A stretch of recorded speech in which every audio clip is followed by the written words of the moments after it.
Pendem mayit. Kisah satu keluarga yang terjebak dalam serangan santet dan menjadi tumbal dari pesugihan. Pagi-pagi sekali, Agung pergi ke rumah ibunya yang bernama Ibu Nani. Sebenarnya, jarak antara rumahnya dengan rumah ibunya agak jauh. Dia berada di pertengahan kota, sedangkan ibunya berada di sudut kota di sebuah kota yang ada di daerah barat. Tujuan dirinya pergi ke rumah ibunya adalah ingin menyampaikan maksud dan tujuannya yang selama ini sudah dipendam oleh istrinya, yaitu Wastari. Wastari meminta kepada Agung untuk pindah rumah ke sebuah tempat yang ada di Jawa Tengah. Kebetulan, tempat itu adalah kampung halaman Wastari. Di sana, ada sebuah rumah yang sudah tidak berpenghuni semenjak kematian dari keluarganya. Hanya saja, ada beberapa saudaranya yang masih mengurus rumah yang ada di sana untuk nantinya dipergunakan selayaknya atau menunggu kedatangan Wastari yang sudah lama tidak kembali ke kampung halaman semenjak 10 tahun dirinya menikah dengan Agung. "Assalamualaikum, Bu," ucap Agung sembari mengetuk pintu rumah kayu yang dibangun oleh ayahnya itu. Tidak berselang lama, keluarlah seorang wanita dengan mengenakan pakaian ala Sunda. Wanita tersebut adalah Ibu Nani, ibu dari Agung. Agung segera menyalami tangan Ibu Nani. Tidak lupa pula, Agung mencium dahi dan pipi ibunya itu. "Waalaikumsalam. Kamu sendirian?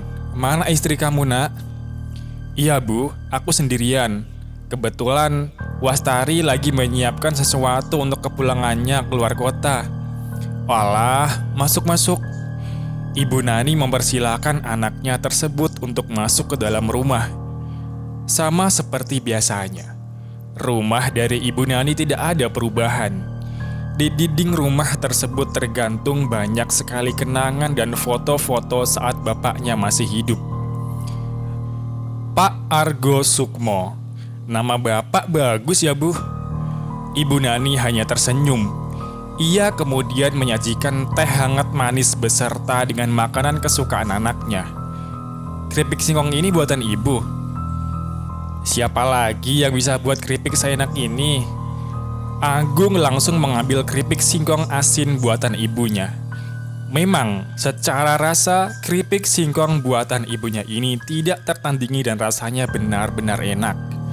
"Kamu mau kemana, Nak?" tanya Ibu Nani, orang tua dari Agung. "Gini, Bu, aku dan Wastari ingin pergi ke rumah Wastari dulu. Kita akan menetap di sana. Tapi sebelum kita menetap, kita ingin survei dulu tempatnya.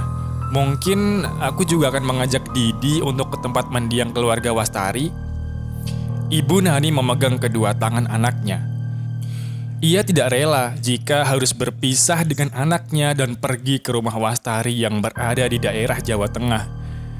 "Jangan, Nak, Ibu takut." "Ibu takut apa?" "Bapak." "Ibu, Bapak udah tenang di sana. Kita kan sering adakan doa bersama untuk Bapak." Semenjak kematian dari suaminya, Ibu Nani merasa akan ada sesuatu yang nantinya terjadi lagi secara cepat tatkala anaknya akan pergi ke rumah Wastari yang berada di salah satu daerah yang ada di Jawa Tengah. "Tapi, Nak, keluarga kita memang dari dulu telah mengalami banyak hal yang tidak kamu ketahui. Kematian dari bapakmu itu adalah salah satunya." Agung hanya terdiam. Ia belum berani memotong perkataan ibunya yang tampak dengan jelas wajah serius yang tergambarkan dari raut wajah serta ekspresi ungkapannya. Perlahan, tangan Ibu Nani memegang wajah Agung. Tangannya sudah sedikit kasar. Urat-urat di tangan ibunya terasa jelas di pipi Agung. Entah mengapa, Agung merasa tidak tega jika ibunya memberikan sebuah pantangan sedalam ini. "Kamu harus tahu, jika dendam masa lalu itu masih ada, dendam itu sangat berbahaya." "Dendam?" "Bapakmu ditemukan meninggal dunia dalam keadaan yang mengenaskan. Tubuhnya tertanam di sebuah liang lahat yang hanya cukup untuk dirinya sendiri. Kepalanya mendongak ke atas. Ini semua karena ulah salah seorang musuhnya yang berada di Jawa Tengah. Kamu harus hati-hati. Agung masih terdiam. Memang tidak salah jika dirinya sempat sowan ke rumah ibunya terlebih dahulu. Mungkin dengan cerita macam ini, ia lebih berhati-hati tatkala rencananya menuju ke daerah Jawa Tengah benar-benar dilakukan. Selepas bertemu dengan ibunya, Agung kembali ke rumah. Ia masih memikirkan perkataan ibunya terkait kematian ayahnya. Agung ingat, sewaktu kecil, ayahnya memiliki seorang sahabat yang berada di daerah Jawa Tengah. Entah mungkin itu hanya kebetulan atau memang ada kaitannya. Tapi, jika dipikir-pikir, semenjak kematian ayahnya, sahabat dari ayahnya ini tidak pernah menengoknya ke rumah. Agung masih menyetir mobilnya dengan perasaan yang rancu. Hatinya tampak penuh dengan kebimbangan dan keanehan terkait apa yang selama ini tidak ia ketahui terkait masa lalu keluarganya. Saat dimana Agung sedang memikirkan hal-hal yang tidak masuk akal, sebuah mobil melaju dengan kencang dan hampir menabraknya. Anjing woi! Tidak berselang lama, terdengar suara benturan kencang. Brak! Mobil itu menabrak pembatas jalan. Agung segera menepikan mobilnya dan melihat dengan jelas pengemudi mobil tersebut sudah meninggal di tempat dengan keadaan yang mengenaskan. Agung berusaha mendekat pengemudi tersebut.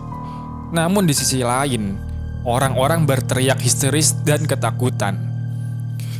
Tidak ada satupun orang yang mendekati pengemudi tersebut. Ini bercanda kan? Cepat panggil polisi. Aneh, sungguh aneh. Saat Agung berteriak semacam itu, orang-orang yang ada di sekitarnya justru tersenyum. Mereka tertawa terbahak-bahak seperti menertawakan kematian dari pengemudi tersebut. Agung memerhatikan setiap wajah dari orang-orang yang menertawakan kematian dari pengemudi itu. Mengapa mereka tertawa di saat kematian ada di hadapannya? Apakah mereka benar-benar manusia? Tidak berselang lama, pundak Agung ditepuk dari belakang. "Pak, woi, lagi ngapain di sini?" ucap seseorang yang membuatnya tersadar. Agung kembali melihat orang-orang yang ada di sekitarnya. Aneh, mereka justru menangis dan merasa ketakutan.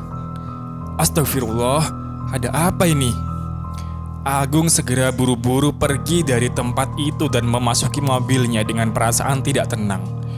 Sebelum berangkat, ia segera menenangkan pikirannya. Agung tidak mau hal yang serupa akan terjadi hanya karena keteledoran dan sifat ketidaktenangan dirinya. Agung masih mempertanyakan kejadian yang baru saja terjadi. Dia merasa ada kejanggalan yang tidak pernah ia rasakan sebelumnya. Kok bisa orang meninggal diketawain? Namun, saat dirinya sedang menenangkan diri, tiba-tiba dari jok belakang terdengar suara tawaan kecil seorang laki-laki. Agung terkejut mendengar suara tawaan itu. Ia kemudian melihat area jok belakang lewat kaca spion. Terlihat dengan jelas seorang pengemudi dengan leher yang sudah patah sedang terduduk di jok kursi bagian belakang. Pengemudi yang baru saja mengalami kecelakaan dan meninggal di tempat itu sedang tersenyum ke arah Agung. Astagfirullah. Agung langsung menoleh ke arah belakang. Akan tetapi, sosok yang dimaksud sudah tidak ada. Agung merasa jika dirinya sudah merasakan hal-hal yang janggal semenjak bertemu dengan ibunya itu. Ia kemudian menghela nafas sejenak. Sembari menenangkan diri, Agung meninggalkan tempat dan menuju ke rumah untuk bersiap-siap melakukan perjalanan menuju Jawa Tengah.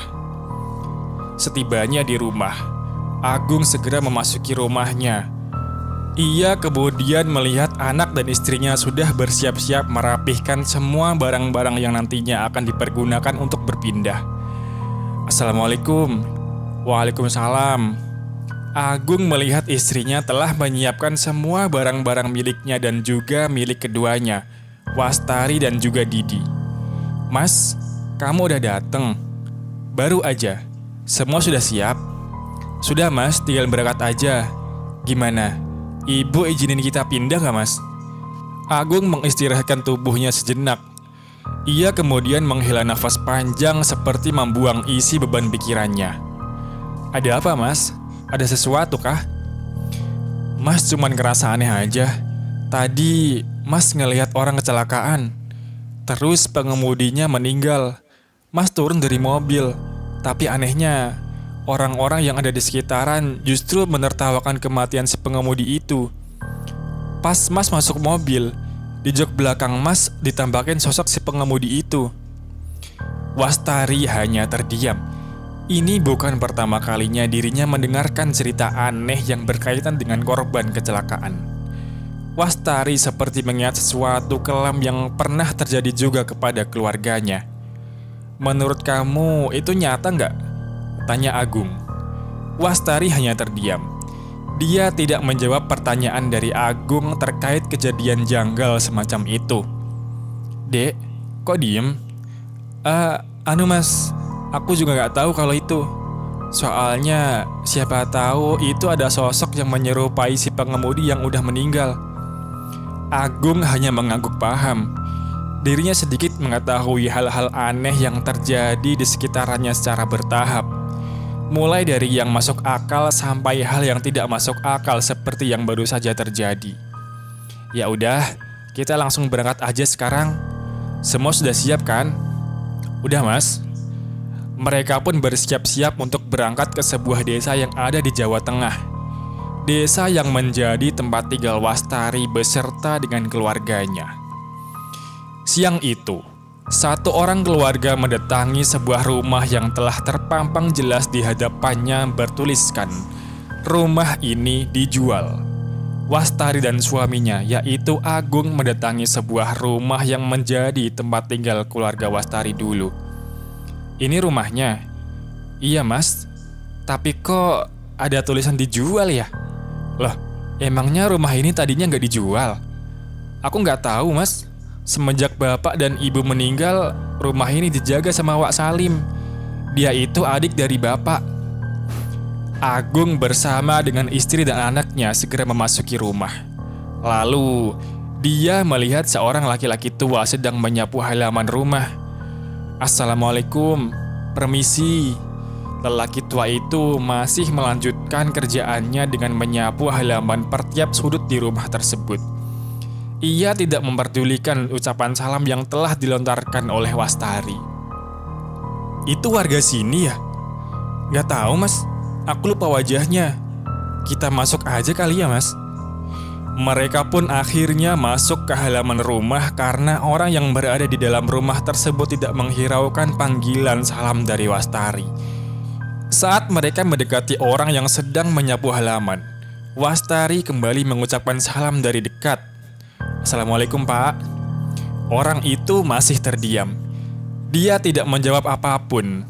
Sepertinya orang itu memang benar-benar menghiraukan panggilan salam dari Wastari. Maaf mengganggu, Pak.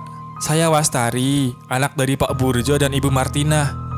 Saya mau bertemu dengan Wak Salim. Apakah Wak Salim ada di rumah ini, Pak? Tanya Wastari. Orang itu masih terdiam. Dia tetap menyapu halamannya dan menghiraukan kalimat yang diarahkan oleh Wastari. Maaf, Pak, apakah Bapak kenal Wak Salim? Tiba-tiba, orang itu menghentikan sapunya dan mengucapkan jawaban yang begitu mencengangkan. Nang opo awakmu balik rene? Kenapa kamu pulang ke sini? Wastari terdiam. Saat orang itu menghadapkan wajahnya ke arah Wastari, ia langsung mengingat sesuatu. Wak Salim? Mulih, ojo rene. Pulang, jangan kesini. Wak, Wastari minta maaf kalau semisal bapak dan ibu meninggal. Wastari gak pulang ke rumah. Wastari pun menyodorkan tangannya untuk meminta maaf. Akan tetapi, orang yang disebut-sebut sebagai Wak Salim itu terus menolak tangan Wastari sembari mengucapkan kalimat yang sama. Mulih, ojo rene. Pulang, jangan kesini. Wastari pun terus-menerus memohon kepada Wak Salim untuk memaafkan dirinya. Dan benar saja, Hati Wak Salim langsung terkikis mendengar permintaan maaf dari Wastari. Ia pun segera memeluk tubuh Wastari sembari menangis. "Aku capek, Dok. Aku capek. Wak, maafin Wastari." Wak Salim hanya mengangguk. Ia mengikhlaskan semua yang sudah terjadi, termasuk dengan kesalahan dari Wastari yang tidak datang menghadiri pemakaman kedua orang tuanya. Didi, anak dari Agung dan Wastari, hanya memeluk tubuh bapaknya.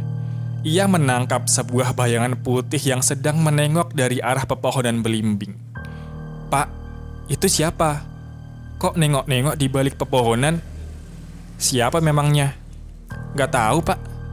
Agung meminta kepada Didi untuk tidak melihat ke arah situ lagi. Didi pun hanya memeluk tubuh bapaknya dengan penuh ketakutan.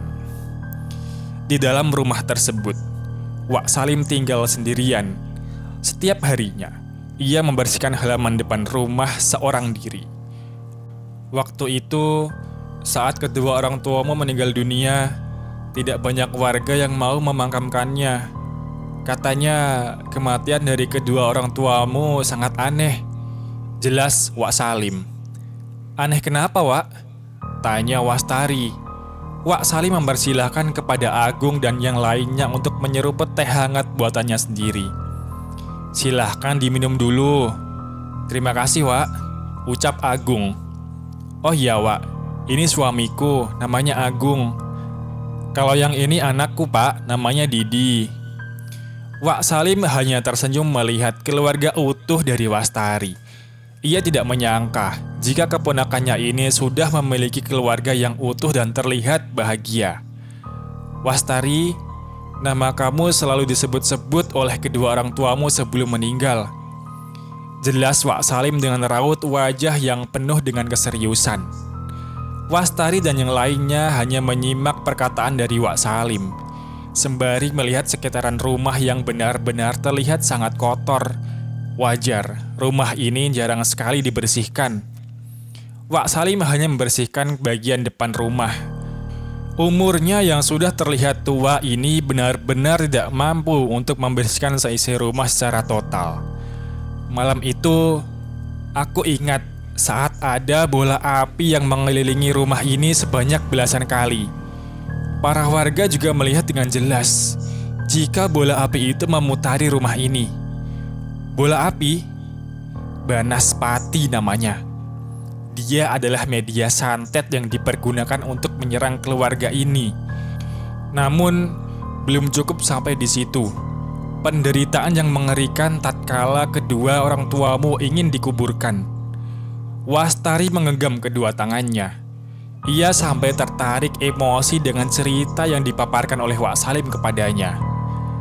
Tanah kuburan tempat keduanya ingin dikubur penuh dengan air. Kedua jasad orang tuamu tidak boleh dikuburkan dalam keadaan telentang, melainkan harus dipendam dalam keadaan berdiri. Jelas Wak Salim kepada Wastari. Wastari pun langsung menundukkan kepalanya. Ia tidak sanggup lagi mendengarkan semua perkataan yang dipaparkan oleh Wak Salim. Sedangkan Agung, ia merasakan ada kejanggalan terkait perkataan yang dipaparkan oleh Wak Salim. Terlebih lagi, saat Wak Salim menyebutkan jika jasad kedua orang tua Wastari tidak bisa dikubur dalam keadaan terlentang. Lantas, bagaimana caranya untuk menutupi kedua mayat yang terkubur dalam keadaan berdiri itu? Tapi, apakah kedua jasad tersebut benar-benar dikubur dalam keadaan berdiri sampai saat ini? Tanya Agung. Iya, mereka harus dikuburkan dalam keadaan berdiri, tidak boleh terlentang atau menghadap ke arah barat. Mengapa harus seperti itu? Jika tidak dilakukan seperti itu, maka serangan santet selanjutnya akan mengarah kepada keturunan yang lainnya. Duar! Tiba-tiba, hujan turun dengan derasnya. Kilat memecahkan suaranya dengan kencang di luaran. Didi segera memeluk tubuh ayahnya karena merasa ketakutan. Ia takut bukan karena suara petir yang suaranya membuat jantung menjadi berdetak dengan kencang, melainkan dari luaran rumah. Didi mendengar suara aneh yang suaranya sendiri seperti sesuatu yang dibenturkan pada benda padat. Tek, tek, tek. Wak Salim menatap wajah Didi yang ketakutan. Ia menyadari jika Didi mendengar suara aneh yang berasal dari luaran. Di desa ini, suara aneh seperti itu sering terjadi. Jangan takut, suara itu akan hilang kalau hujannya sudah selesai. Jelas Wak Salim. Itu suara apa? Tanya Didi. Itu suara kodok. Kok bunyinya aneh? Kodok di sini beda-beda bentukannya. Makanya tiap kodok punya suara yang unik-unik. Gak semuanya memiliki satu suara. Agung masih melihat istrinya yang sedang bersedih tatkala Wak Salim menceritakan dengan detail kematian kedua orang tuanya.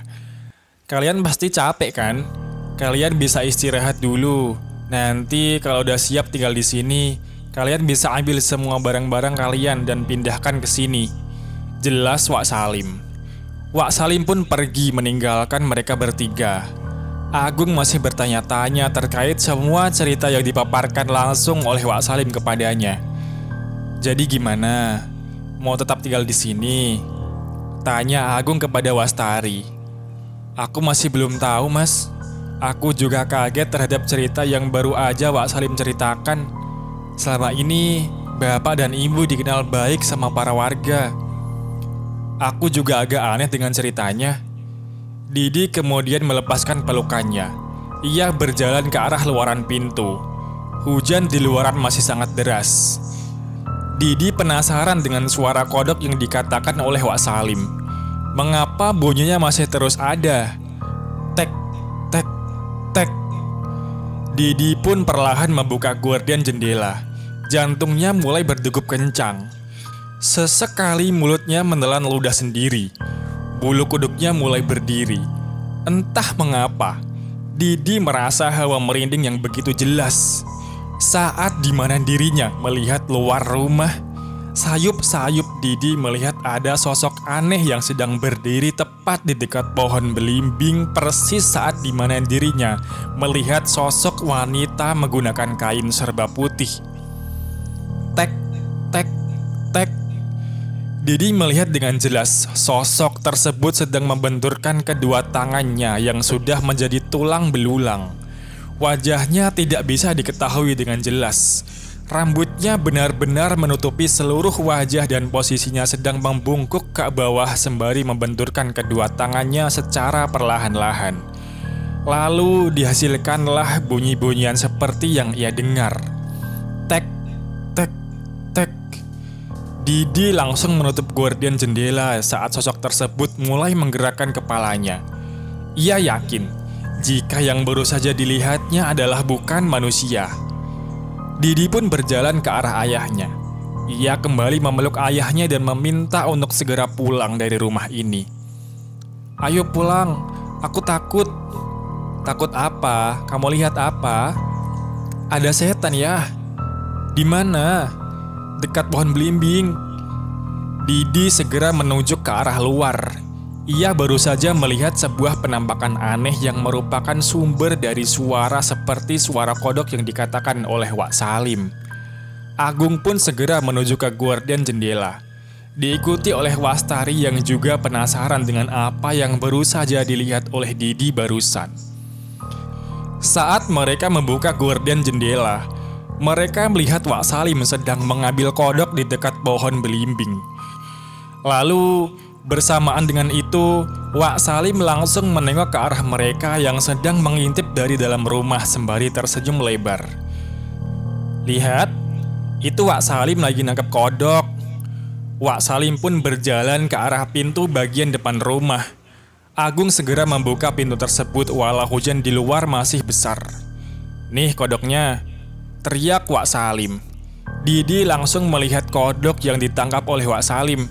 Perlahan, Wak Salim menekan perut kodok tersebut hingga mengeluarkan bunyi-bunyian yang hampir mirip. Tet, tet, tet. Wak Salim hanya tersenyum kepada Didi. Ia kemudian mengatakan sesuatu kepada Didi terkait suara-suara yang dimaksud. Itu suara kodok. Suaranya gitu bunyinya. Namun tidak berselang lama, Didi menangkap suara lain yang suaranya berbeda dengan suara kodok yang baru saja ia dengar. Tek, tek, tek. Didi pun segera memegang tangan ayahnya.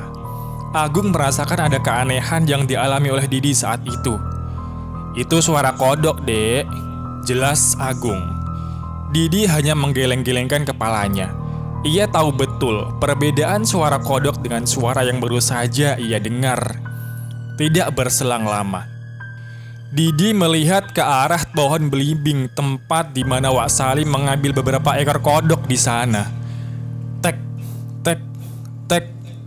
Suara itu terus berbunyi di saat sosok wanita dengan rambut yang menutupi kepalanya sedang membenturkan kedua tangannya secara bersamaan. Ah, setan! Didi langsung berlari ke dalam rumah. Agung segera mengejarnya. Sedangkan Wastari, ia menanyakan apa yang terjadi kepada Didi barusan. Wak, anakku kenapa?